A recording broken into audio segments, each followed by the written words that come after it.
people became threatened. These guys are turning inmates into Buddhists, so therefore you need to shut this thing down. I take responsibility for my action now. I didn't do that first. Fake it till you make it. You know, is this something they can fake, help them make parole? They're clearly grappling with feelings of revenge and hatred. It helped me a lot. It humbled me a lot. What's not to understand about compassion, love, and caring? I got life without parole. I may not never get out of the penitentiary. And this is like a break from everything. This is like freedom. I am proud of our group. I am so proud to call them my Dharma brothers. I didn't believe it was gonna work, but it worked. It really did.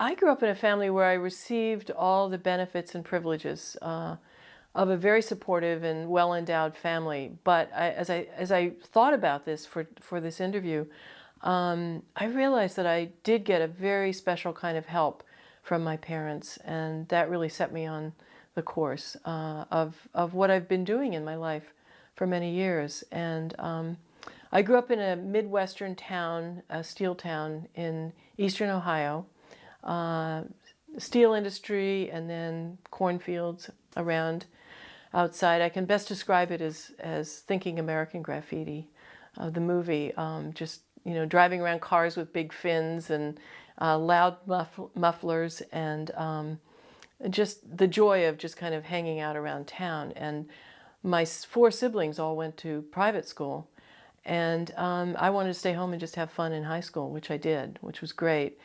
But my mother gave me a really special gift. She was from a New York elite family, and she grew up in a world of a very literary family.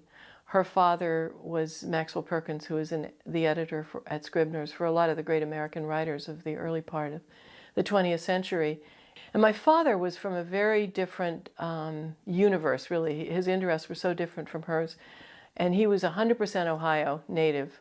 But he went to Harvard Medical School, so he really broke out of that mold for a while. And he was a Harvard Med School, trained and educated, and became a surgeon.